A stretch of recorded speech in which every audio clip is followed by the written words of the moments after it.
সুপ্রিয় দর্শক, ভিডিওটি সকলে না টেনে সম্পূর্ণ ভিডিওটি দেখার জন্য আপনাদের কাছে বিশেষ অনুরোধ রইল। ভিডিওটি দেখলে নিশ্চয়ই আনন্দ পাবেন বলে আশা করছি।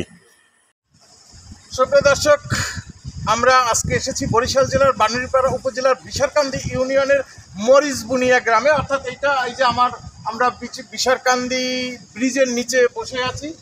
দর্শক, আমরা দেখতে পাচ্ছি যে আমাদের এই পিছনে একটি নৌযান, এটা কিন্তু নৌযান কিন্তু টাইপ অফ হেলিকপ্টার অথবা প্লেন সাদৃশ্য। যে এই প্লেন সাদৃশ্য নৌযানটির নির্মাতা তিনি হলেন এই বিশারকান্দি মরিচবুনিয়া গ্রামের মোস্তাফিজুর রহমান ফিডার, যিনি ছোটোবেলা থেকেই মূলত ইঞ্জিন, নৌ চলাচলের যেসব যানবাহন, এইসব যানবাহনের ইঞ্জিন বা এইসব যানবাহন নিয়েই তিনি মূলত কাজ করেছেন। তিনি দেশের বিভিন্ন জায়গায়, ঢাকা, খুলনা সহ বিভিন্ন বড় বড় যে এই নৌযান যে তৈরি হয় এই সব জায়গায় কিন্তু তিনি কাজ করেছেন। এখন একটা পর্যায়ে তিনি নিজের গ্রামের বাড়িতে এসেছেন এবং নিজের গ্রামের বাড়িতে এসে এইটা যেহেতু নদীমাতৃক অঞ্চল, এই নদীমাতৃক অঞ্চলে বিভিন্ন প্রকার নৌযান কিন্তু এখানে তৈরি হয়। সেখান থেকে নৌযান তৈরি করতে করতে আমাদের এই মোস্তাফিজুর রহমান ফিডার ভাই তিনি চিন্তা করলেন যে এই অঞ্চলের ছেলেরা বা বাচ্চা ছোট মানুষ, তাদের তো আসলে আকাশে ভ্রমণ করার মতো কোনো আর্থিক অবস্থা নেই। তো আকাশে ভ্রমণ করার স্বাদ নদীতে ভ্রমণ করে যদি পাওয়া যায় তাহলে মন্দ কি, এই চিন্তাটা করেই কিন্তু মোস্তাফিজুর রহমান ফিডার ভাই তিনি এই একটি নৌযান তৈরি করেছেন। আমরা সরাসরি মোস্তাফিজুর রহমান ফিডার ভাইয়ের সাথে কথা বলি। ফিডার ভাই, কেমন আছেন আপনি? আমি আছি ভালো, আপনারা ভালো আছেন? হ্যাঁ, আমরা ভালো আছি। তো আমরা এই যে দেখতে পাচ্ছি নৌযান, মানে হেলিকপ্টার সাদৃশ্য বা প্লেন সাদৃশ্য একটি নৌযান নদীতে পথে চলাচলের জন্য আপনি তৈরি করেছেন। এটা মূলত আসলে কেন এবং কী ভেবে আপনি তৈরি করলেন? এটার মেন হলো, আমি একদিন নাইটে কাজ করছি, তখন মানে উপর থেকে পরপর দুইটা প্লেন যাইতেছে। তখন আমি চিন্তা করলাম যে আমাদের তো প্লেনে ওঠার শখ বাস্তবে পূরণ করতে পারবো না, তাহলে আমি তো একটা কাজ করতে পারি, আমি তো নিজে একটা প্লেন তৈরি করতে পারি। এই মনে ধারণা নিয়ে সকালবেলা কাঁচা মাল কিনে কাজ শুরু করছি। তাই কাজের ফাঁকে ফাঁকে কাজ করছি। এরকম করতে করতে 2 বছর মানে লেগে গেছে। 2 বছর পরে আমি মানে এটা কাজ কমপ্লিট করছি। কমপ্লিট করার পরে মানে আমি নিজে আস্তে আস্তে করেছি। এটার আমার তো আর ক্যাটালগও নাই, আর আমার কাছে তেমন একটা কোনো জিনিসও নাই যে এটা দেখবো কীভাবে কি তৈরি করব। নিজের মনের থেকে যেভাবে ভালো লাগছে এইভাবে করছি। তার আল্লাহর ইচ্ছা শেষ করার পরে সবাই খুব ভালো জানতেছে, সবাই ভালো পাইতেছে এবং এটার জন্য আমার এখানে আসে, অনেকেই ঘুরতে আসে। আমি তাদের কাছ থেকে কোনো টাকা পয়সাও নেই না, আসে। আমি যখন আমার ভালো লাগে যখন একটু আসে, আমি একটু মানে ঘুরাই নিয়ে আসি। হয়তো অনেকে দেখা গেছে ভাই তৈলটা তো আপনার খরচ হয়, আপনি সময় দিলেন তাই তৈলের টাকাটা নেন। খামাখা দেখা গেছে তৈল অনেক সময় কিনে দেয়, বা অনেক সময় মনে করেন দেখা গেছে তৈলের টাকাটা পকেটে ঢুকাই দিয়ে চলে যায়। এই অরিজিনালে কিন্তু আমি তাদের কাছ থেকে কখনো পয়সা। আপনার এই প্লেনের মধ্যে মূলত কতজনকে বসানো যায়?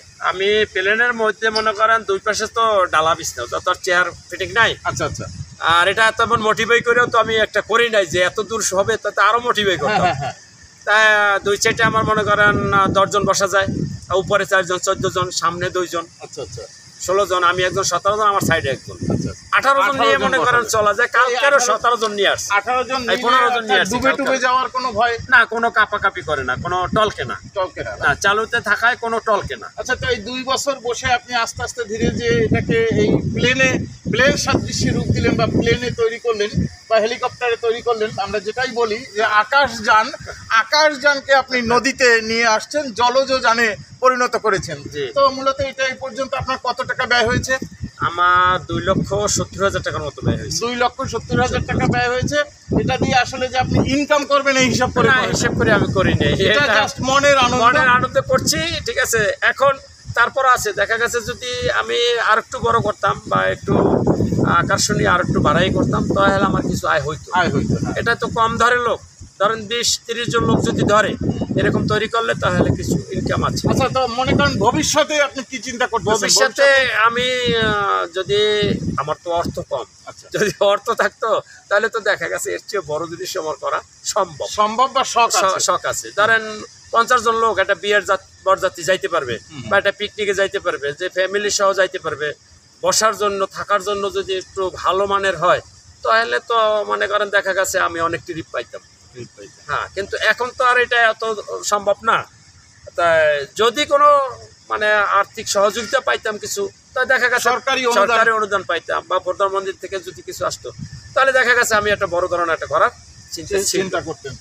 যাই হোক, ধন্যবাদ মোস্তাফিজুর রহমান ফিডার ভাই। আমরা প্রথম আসলে আপনার এই হেলিকপ্টারটি অগ্নি টিভি নামে একটি ফেসবুক পেজে আমরা প্রথম দেখেছিলাম, এবং সেখান থেকে আমরাও মূলত যারা আসলে আমরা অনলাইনে কাজ করি বা আমাদের যাদের বিভিন্ন রকম ফেসবুক পেজ আছে, ইউটিউব চ্যানেল আছে, এরকম অনেকেই হয়তো আপনার কাছে আসবে, হয়তো অনেকেই আপনার সময় দিতে হবে, আর আমরাও এসে আমাদেরকেও ঘুরে নেওয়ার জন্য ভালো লাগলো, এবং আমরা মূলত আপনার উত্তরোত্তর সফলতা কামনা করি এবং দোয়া করি, আশীর্বাদ করি যাতে আপনার এটাকে আরও বড় একটি জলযানে আপনি রূপ দিতে পারেন, এবং সেক্ষেত্রে সরকারিভাবে সরকারি যেসব নৌযান অধিদপ্তর আছে, নদীপথ অধিদপ্তর আছে, নৌ পরিবহন মন্ত্রণালয় আছে, তারা যদি এই বরিশাল জেলার বানেরীপাড়া উপজেলার বিশারকান্দি ইউনিয়নের মরিচবুনিয়া গ্রামের এক নামে যাকে চেনে মোস্তাফিজুর রহমান ফিডার ভাই, তাকে যদি এরকম অর্থনৈতিকভাবে সহযোগিতা করা যায়, তাহলে তিনি কিন্তু এরকম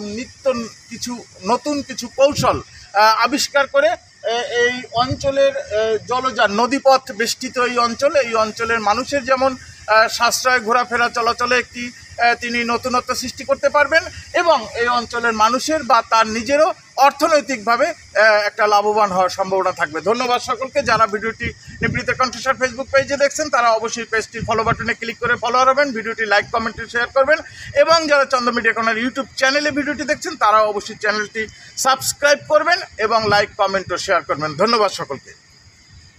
10 মিনিট